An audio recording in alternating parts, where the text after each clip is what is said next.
Il a séduit les femmes les plus désirables du monde pendant 50 ans. Il a déclaré avoir trouvé l'amour de sa vie et l'a quand même laissé partir. Aujourd'hui, à 88 ans, Alain Delon ne combat plus devant les caméras. Il combat dans les tribunaux.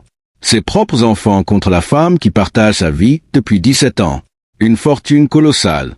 Des accusations explosives. Et au milieu de tout cela, un homme vieillissant qui regrette peut-être enfin ses choix. Qui était vraiment le plus grand séducteur du cinéma français? Et comment finit-on sa vie quand on a tout eu, sauf l'essentiel? Alain Delon.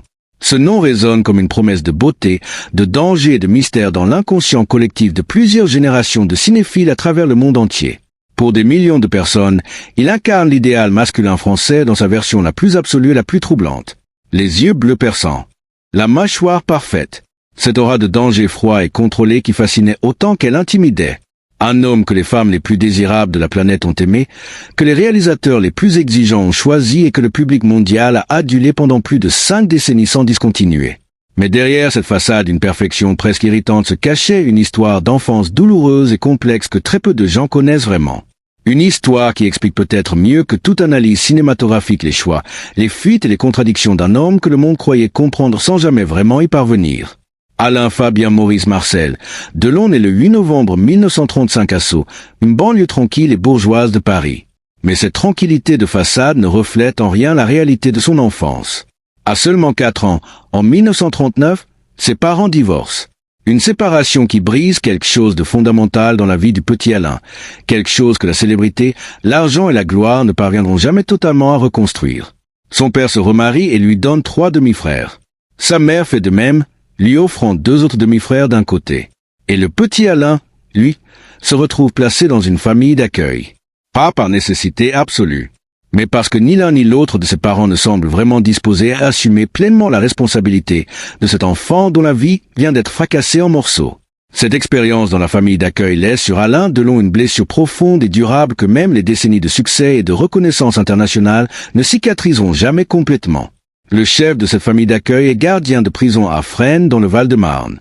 Et le jeune Alain, grandissant à proximité immédiate de cet environnement, entend un jour les coups de feu qui exécutent Pierre Laval dans la cour de la prison. Un événement d'une violence et d'une brutalité absolue pour un enfant déjà fragilisé par l'abandon parental. Une image qui s'imprime dans sa mémoire avec une intensité que rien ne peut effacer. Après la mort de ses parents d'accueil, Alain retourne vivre avec sa famille biologique, partageant son temps entre la maison de son père à l'Isle-Adam et celle de sa mère à Bourg-la-Reine. Ses parents l'inscrivent dans un pensionnat catholique où il retrouve son ami proche Gérard Salomé. Mais l'adolescence d'Alain Delon est marquée par une indiscipline chronique et une rébellion permanente contre toutes les formes d'autorité que ces années d'abandon ont nourri en lui. Il est expulsé de son pensionnat à 6 reprises différentes. À 14 ans, une nouvelle expulsion conduit sa famille à conclure avec résignation que l'éducation formelle ne lui convient tout simplement pas. Sa mère, désormais remariée à Paul Boulogne, boucher et charcutier à Bourg-la-Reine, lui fournit un toit. Mais Alain avouera plus tard n'y avoir jamais vraiment trouvé la chaleur et la sécurité émotionnelle dont il avait désespérément besoin depuis son plus jeune âge. Il suit une formation professionnelle en charcuterie, obtient un certificat d'aptitude professionnelle et commence à travailler dans la charcuterie de son beau-père. Une vie ordinaire et prévisible qui semble s'ouvrir devant lui comme un horizon sans relief ni ambition. Mais Alain Delon n'est pas fait pour l'ordinaire. Et très vite, l'appel de quelque chose de plus grand, de plus intense et de plus dangereux commence à se faire entendre en lui avec une force irrésistible. À 14 ans, il fait ses premières armes devant une caméra en jouant le rôle d'un voyou dans un court-métrage réalisé par un ami de son père. Une expérience brève mais révélatrice. Puis, anticipant son incorporation militaire, il rejoint la marine française à 17 ans. Son passage en Indochine française pendant les dernières années de la guerre marque profondément et durablement sa vision du monde, de l'honneur et de la mort. Il revient en France en 1956 avec dans le cœur un ressentiment profond envers ses parents et une détermination absolue à se construire seul, sans l'aide de personne. En 1956, Alain Delon débarque à Paris avec rien dans les poches, un passé douloureux dans le cœur et une détermination farouche de ne compter que sur lui-même. Pas de diplôme, pas de réseau familial solide sur lequel s'appuyer, pas de plan clairement défini pour construire l'avenir. Juste cette présence physique extraordinaire, ce visage d'ange aux yeux bleus glacés et cette énergie brute et incontrôlable d'un jeune homme qui a grandi trop vite et qui refuse catégoriquement de se laisser enfermer dans une existence ordinaire. Paris, avec ses lumières, Ses contradictions et ses opportunités cachées dans les recoins les plus inattendus va devenir le terrain sur lequel Alain Delon va progressivement et douloureusement se construire. Il s'installe à l'hôtel Regina et enchaîne les petits boulots avec une humilité que personne n'associerait spontanément à celui qui allait bientôt devenir le séducteur le plus célèbre de France. Débardeur aux Halles de Paris au petit matin. Serveur dans un café des Champs-Élysées. Des métiers physiques et anonymes qui lui permettent de survivre tout en observant le monde avec ses yeux qui ne semblent jamais vraiment au repos. Dans les quartiers de Pigalle et de Montmartre où il s'immerge progressivement, il côtoie un milieu interlope fascinant et dangereux. Des voyous, des gigolos, des personnages qui vivent en marre des règles établies mais qui possèdent leur propre code d'honneur, leur propre camaraderie et leur propre loi du silence absolu. C'est précisément ce code moral parallèle qui captive profondément le jeune Delon. Pas la violence ou la criminalité en elle-même, mais cette notion d'honneur entre hommes, ce respect mutuel et cette loyauté inconditionnelle que ce personnage des bas-fonds parisiens incarne avec une authenticité que les milieux bourgeois et conventionnels qu'il a brièvement côtoyés ne lui ont jamais offerte. Ces valeurs de fidélité et de silence qu'il observe dans ses cercles nocturnes vont profondément influencer sa personnalité, ses choix professionnels et même les types de personnages qu'il incarnera tout au long de sa carrière cinématographique. Puis arrive le hasard. Ce hasard magnifique et improbable qui change tout dans la vie de ceux qui sont prêts à le saisir. En 1957, au Festival de Cannes, un découvreur de talent remarque ce jeune homme à la beauté stupéfiante qui déambule dans les allées du festival avec la désinvolture naturelle d'un homme qui ne sait pas encore ce qu'il est capable d'accomplir. Il est invité à réaliser un essai devant la caméra à Rome. L'essai est si impressionnant que les producteurs lui proposent immédiatement un contrat de 7 ans aux États-Unis. Une offre extraordinaire pour un garçon qui vendait de la charcuterie quelques années plus tôt. Mais Alain Delon décline. Il n'est pas prêt pour Hollywood. Pas encore. Et peut-être pas dans ces conditions-là. C'est le réalisateur Yves Allégret qui lui offre son premier véritable rôle au cinéma à l'âge de 22 ans, dans Quand la femme s'en mêle. Un début discret mais suffisant pour que l'industrie commence à remarquer cet acteur atypique qui n'a jamais suivi un seul cours de théâtre de sa vie et qui pourtant capte la caméra avec une intensité naturelle que les écoles d'art dramatique les plus prestigieuses ne parviennent pas toujours à enseigner. Puis arrive Christine en 1958. Et avec ce film arrive la rencontre qui allait définir non seulement le début de sa carrière mais aussi et surtout l'histoire d'amour la plus intense, la plus tumultueuse et la plus douloureuse de toute sa vie. Romy Schneider. Jeune star allemande déjà adulée dans toute l'Europe pour son rôle emblématique d'impératrice Elisabeth dans la saga Sissi, elle représente à cette époque tout ce qu'Alain Delon n'est pas encore.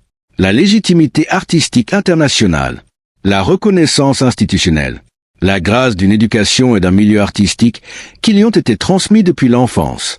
Et pourtant, dès leur première rencontre sur le plateau de Christine, quelque chose d'irrésistible et d'immédiat se produit entre ces deux êtres que tout semble séparer. Leur partenariat à l'écran se transforme rapidement et naturellement en une liaison passionnée que la presse française et européenne va suivre avec une avidité et une intensité absolument sans précédent.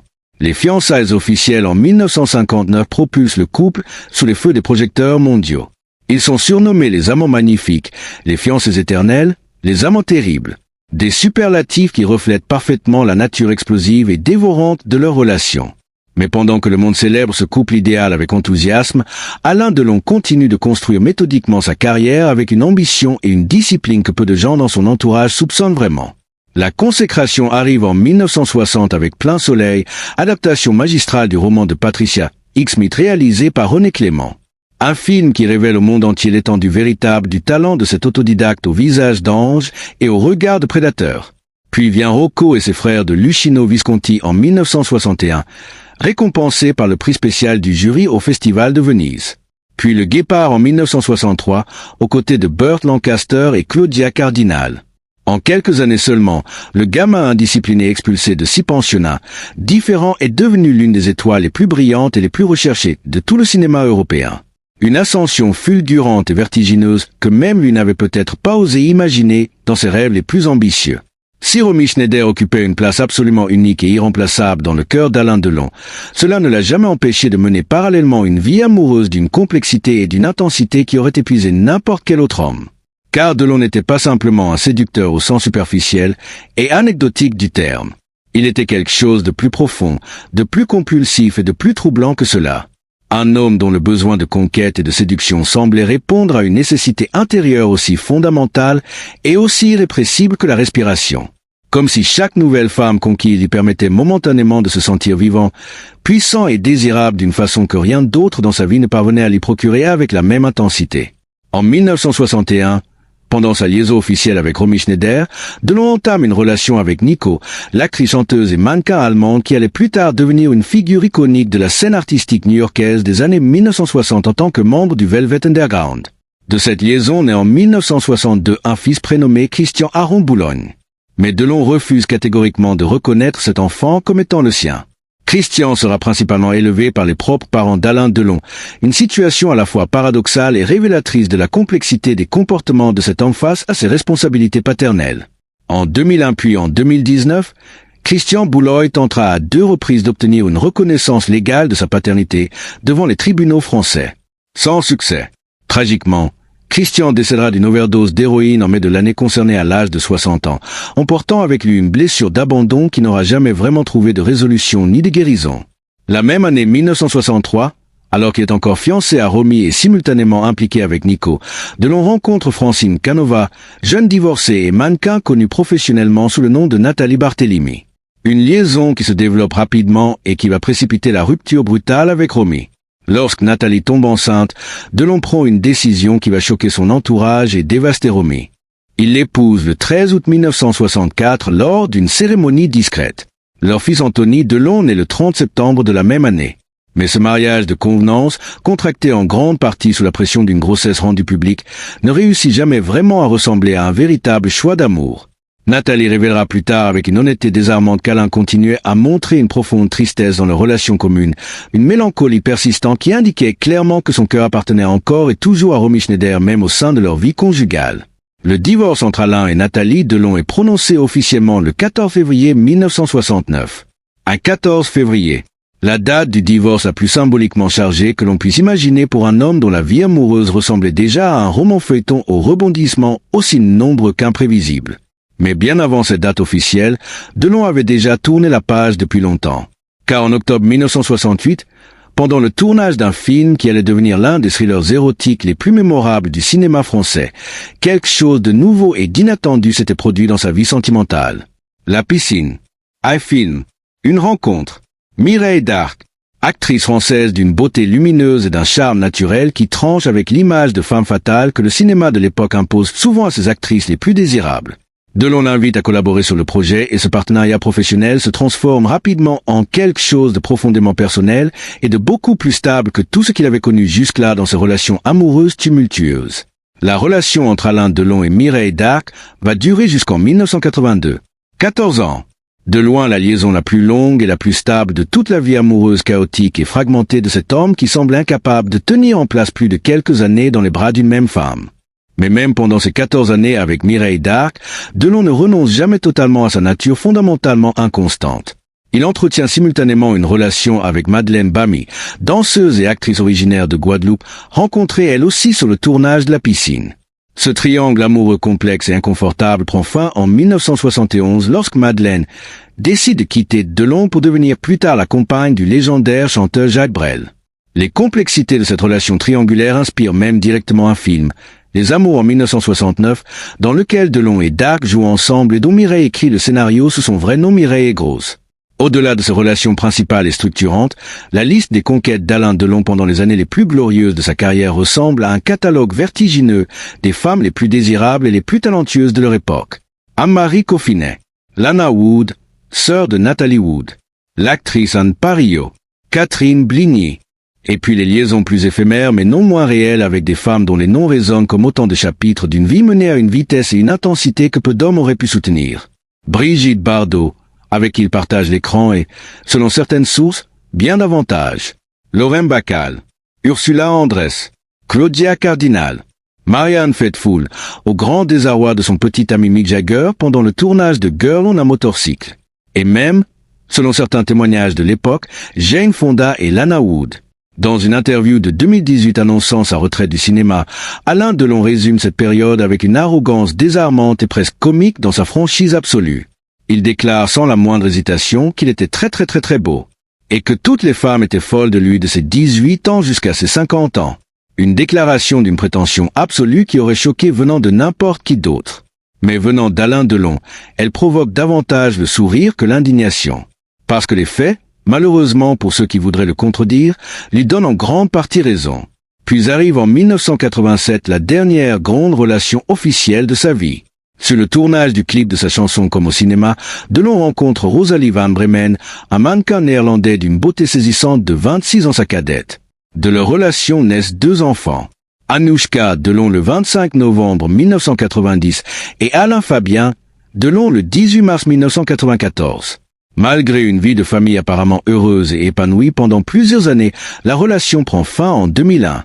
Et Delon se retrouve une fois de plus seul face à lui-même et à ses fantômes. Après avoir passé une vie entière sous les projecteurs, entouré d'admirateurs, de célébrités et de femmes qui semblaient prêtes à tout pour conquérir son cœur, Alain Delon entre dans le dernier chapitre de son existence. Un chapitre bien différent des précédents. Les tapis rouges ont disparu. Les tournages se sont arrêtés. Les photographes se font plus rares. Et pour la première fois depuis des décennies, l'homme qui semblait tout contrôler se retrouve confronté à une réalité qu'aucune gloire ne peut repousser. Le temps. Au début des années 2000, Delon se retire progressivement du cinéma. Il apparaît encore dans quelques productions, mais son intérêt pour le métier s'estompe. Celui qui avait dominé le cinéma européen pendant plus d'un demi-siècle ne cache plus son désenchantement. Il affirme à plusieurs reprises ne plus reconnaître le monde du cinéma moderne. Les nouvelles générations d'acteurs ne l'impressionnent guère et il confie souvent sa nostalgie d'une époque qu'il considère plus élégante, plus exigeante et plus authentique. Mais c'est surtout sa santé qui commence à inquiéter son entourage. Les années passent et les problèmes médicaux s'accumulent. En 2019, Alain Delon est victime d'un accident vasculaire cérébral qui affaiblit considérablement son état physique. S'il survit, l'épreuve marque un tournant décisif. L'acteur autrefois invincible devient un homme dépendant de soins réguliers et de l'assistance de ses proches. À mesure que sa santé décline, les tensions familiales grandissent. Depuis plusieurs années déjà, une femme occupe une place centrale dans sa vie. Hiromi Rollin. Présentée comme sa compagne et assistante, elle partage son quotidien depuis près de 2 décennies. Mais après l'AVC de l'acteur, sa présence devient source de conflits. En 2023, la situation explose publiquement. Les 3 enfants d'Alain Delon, Anthony, Anouchka et Alain Fabien, accusent Hiromi Rollin d'exercer une influence excessive sur leur père. Des plaintes sont déposées. Les médias du monde entier s'emparent de l'affaire. Chacun donne sa version des faits. Les accusations se multiplient. Les règlements de comptes familiaux quittent la sphère privée pour devenir un spectacle médiatique suivi par des millions de personnes. Pour Alain Delon, qui avait toujours protégé farouchement son intimité, cette exposition publique est particulièrement douloureuse. Plus troublant encore, les tensions ne se limitent pas à Hiromi Rollin. Les relations entre ses propres enfants se détériorent également. Anthony, Anouchka et Alain Fabien s'affrontent ouvertement sur les questions de santé, d'héritage et de gestion des affaires familiales. Pendant que les avocats s'activent et que les tribunaux examinent les dossiers, l'image est saisissante. L'homme qui avait incarné pendant des décennies la maîtrise absolue, la force et la séduction se retrouve au centre d'une bataille familiale dont il semble incapable d'arrêter le cours. Et pourtant, malgré les polémiques, certaines confidences révèlent un Alain Delon plus vulnérable que jamais. Avec l'âge, il parle davantage de ses regrets. Il évoque souvent Romy Schneider. Toujours elle, comme si, au crépuscule de son existence, le souvenir de cet amour perdu revenait occuper une place plus importante que toutes ses conquêtes, tous ses succès et toutes ses récompenses. Car lorsqu'on observe l'ensemble de son parcours, une question demeure. Que reste-t-il réellement lorsqu'on a été l'un des hommes les plus célèbres et les plus désirés de son époque? Les films demeurent. Les photographies demeurent. Les légendes demeurent. Mais les triomphes finissent par s'effacer devant les souvenirs, les occasions manquées et les choix que l'on ne peut plus corriger. Alain Delon aura connu une existence exceptionnelle. Parti d'une enfance brisée, il est devenu une icône mondiale. Il a connu la richesse, le pouvoir, la célébrité et l'admiration. Il a vécu plusieurs vies en une seule. Pourtant, comme tant d'autres destins extraordinaires, son histoire rappelle une vérité universelle. Il est parfois plus facile de conquérir le monde que de trouver la paix intérieure. Et peut-être est-ce là le véritable mystère Alain Delon. Derrière le mythe, derrière le séducteur, derrière la légende du cinéma français, se cachait simplement un homme qui a passé sa vie à chercher ce qu'il avait perdu dans son enfance. L'amour, la stabilité et le sentiment d'être enfin à sa place.